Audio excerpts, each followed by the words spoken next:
గత 2 రోజుల నుంచి నర్సరావుపేట నియోజకవర్గంలో జరుగుతున్న రాజకీయ విమర్శలు, ప్రతి విమర్శలు దీని గురించి ఈరోజు మాట్లాడాలని కోరుకుంటూ, ముఖ్యంగా రాజకీయాల్లో సర్వసాధారణంగా విమర్శలు చేస్తుంటాం, ప్రతి విమర్శలు ఉంటాయి. ప్రతిపక్ష పార్టీల మధ్య, రాజకీయ పార్టీల మధ్య అనేక సార్లు జరుగుతూ ఉంటాయి.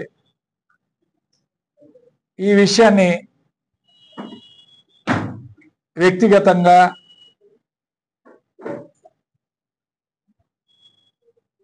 మీ నోరు కత్తిరిస్తా, మీ నోరు నాలుక కోచేస్తా, రోడ్డు మీద తిరగనీయం, ఇలాంటి అప్రజాస్వామిక మాటలు, వ్యక్తిగత విమర్శలు అనేవి రాజకీయాల్లో సరైన పద్ధతి కాదు. ఆ రోజు బుచ్చిపాపనపాలెం గ్రామంలో కూడా ఏం జరిగిందో ఒకసారి మీ ద్వారా ప్రజలకు తెలియజేయాలనుకుంటా ఉన్నాను. చంద్రబాబు నాయుడిని 420 అని మాట్లాడిన మాట వాస్తవమే. ఎందుకంటే ఈ రాష్ట్రంలో 4 కోట్ల మంది ప్రజల్ని మోసం చేశాడా లేదా? మోసం చేసిన వ్యక్తిని ఏమని పిలుస్తాం మనం? సూపర్ 6 పథకాలు ఇస్తానని ఇప్పుడు దాకా సంవత్సరం అయినా కానీ ఒక్క పథకం అయినా ఇచ్చాడా? అమ్మఒడి అంటే తల్లికి వందనం, అన్నదాత సుఖీభావ కూడా మే మాసంలో ఇస్తానని ఇప్పుడు కూడా ఇన్స్టాల్మెంట్ పద్ధతిలో ఇస్తానని చెప్తా ఉన్నాడు. ఇన్స్టాల్మెంట్ పద్ధతిలో ఇవ్వాలని అనుకుంటున్నామని కూడా ఆయనే స్వయంగా చెప్పడం జరిగింది. ఈ నేపథ్యంలో ప్రజలు ఇంత ఇబ్బంది పడుతూ ఉన్నారు. ఇవాళ ప్రతి ఒక్క కుటుంబం కూడా ఆర్థికంగా ఇబ్బందులు పాటు చేస్తున్నారు. రైతులు సంతోషంగా లేరు, రైతు కూలీలు సంతోషంగా లేరు, వ్యాపార వర్గాలు సంతోషంగా లేరు, విద్యార్థులకి ఫీజు రియంబర్స్మెంట్ కింద ఇవాళ సర్టిఫికెట్లు వెనక్కిస్తున్నారు. మరి ఆరోగ్యశ్రీ పథకాన్ని అటకెక్కించే కార్యక్రమం చేస్తున్నారు. సూపర్ 6కి ఈరోజు డ్వాక్రా మహిళలు బ్యాంకులకు వెళ్ళి ఇంట్రెస్ట్లు కట్టి ఇబ్బంది పడుతున్నారో లేదా? ఇవన్నీ వాస్తవాలు కాదా? దీనికి మరి ప్రజల్ని 4 కోట్ల మంది ఆంధ్రప్రదేశ్ ప్రజల్ని మోసం చేసిన వ్యక్తిని ఏమని పిలుస్తారని చెప్పి మాట్లాడటం జరిగింది.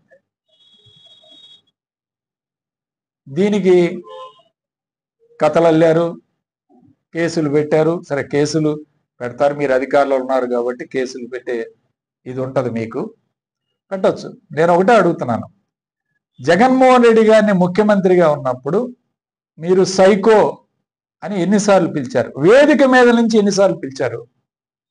సైకో పరిపాలన రాష్ట్రంలో సాగుతుందని ఎన్ని విమర్శలు చేశారు? నేనేదో పోస్టుల గురించి, సోషల్ మీడియాల గురించి నేను మాట్లాడటంలా. ఒక వేదిక మీద ప్రజాప్రతినిధులు ఎంతమంది మాట్లాడారో, మరి ఒక ముఖ్యమంత్రి గారిని పట్టుకొని ఆ రోజు సైకో అని అన్నారా లేదా? వీళ్ళందరూ బుచ్చిపాపనపాలెం గ్రామం మా సొంత గ్రామం, మేము మా సొంత బిడ్డలాగా చూసుకున్నాం.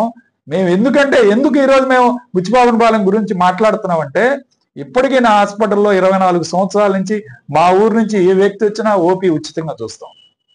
మా ఊరు జన్మభూమి అనే మా కృతజ్ఞత ఉంది. ఎన్నో కార్యక్రమాలు చేసి సుమారు 12 కోట్లు పెట్టి అభివృద్ధి చేసాం మా 5 సంవత్సరాల ఆయనలో. మా గ్రామంలో కూడా మా సర్పంచ్ ఉంటే ఆ సర్పంచ్కి కూడా పనులు పక్కన పెట్టి ఎవరో అనామకుడిని తీసుకొచ్చి అతను సర్పంచ్ పనులు చేయాలంట. కాలువలు క్లీన్ చేయటం, లైట్లు వేయరు, కాలువలు క్లీన్ చేయరు, అక్కడ మంచినీళ్ళు ఇవ్వరు.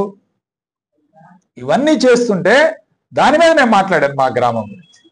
నిన్న మాకు తిరునాళ్ళ పర్మిషన్ కావాలంటే 20 సార్లు వాళ్ళు పోలీస్ స్టేషన్ తిరగాల్సి వచ్చింది. దీనివల్ల నేను మాట్లాడిన తప్ప వేరే విధంగా కాదు.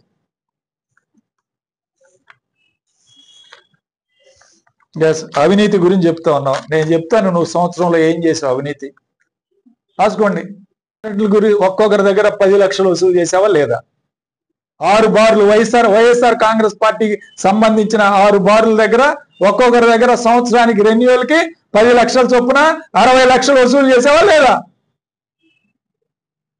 రియల్ ఎస్టేట్ వెంచర్ దగ్గర ఒక్కరి దగ్గరే 80 లక్షలు వసూలు చేశాడు. జ్యోతి నికేతన్ దగ్గర పేర్లు కూడా చెప్పడం బాగుండదు.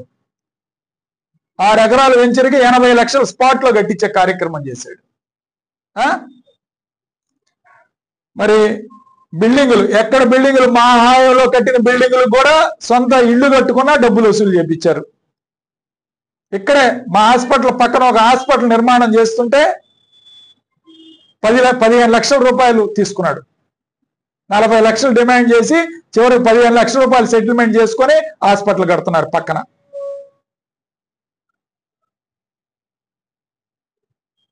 ప్రకాష్ నగర్ లో ఇల్లు కట్టుకుంటా ఉంటే వాళ్ళ దగ్గర డబ్బులు కలెక్ట్ చేశాడు.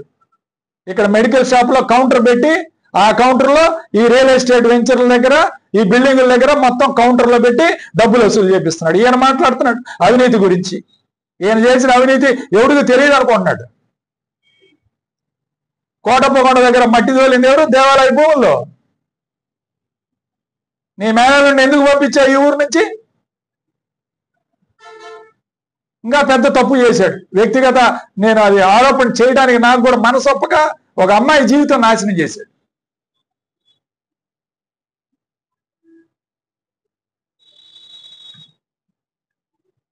బిల్డింగులు, వెంచర్లో రాళ్లు తీసేశాడు. వైఎస్ఆర్ కాంగ్రెస్ పార్టీ నాయకుడు ఒకటి రాళ్లు పీకేస్తే మళ్ళీ రాళ్లు వేశారు. వీళ్ళు సెటిల్ చేసుకోలేదని మళ్ళీ రాళ్లు పీకిచ్చే కార్యక్రమం సత్తెనపల్లి రోడ్లో. ప్రతి బిల్డింగ్, ప్రతి వెంచర్కి డబ్బులు కలెక్ట్ చేయాలా? మీ మెడికల్ షాప్ లో కౌంటరు, బియ్యం రైస్ కి ఇంకొక ఆయన కౌంటరు కాలేజీ దగ్గర. నెలకి 26 లక్షల రూపాయలు బియ్యానికి వసూలు చేస్తున్నావా లేదా? రేషన్ బియ్యం నర్సరావుపేట పట్టణంలో ఏ వార్డులో రేషన్ బియ్యం సరిగ్గా ఇస్తున్నారు చెప్పాలండి? ప్రతి వార్డులో 5 రోజుల నుంచి 6 రోజులు ఇస్తారు, తర్వాత రేషన్ లేదని చెప్తారు. 8 రూపాయలు కేజీ, 8 రూపాయలకు అమ్ముకుంటున్నారు. 8 రూపాయలు లేకపోతే డబ్బులు ఇచ్చే కార్యక్రమం వాళ్ళకి. ప్రతి వార్డులో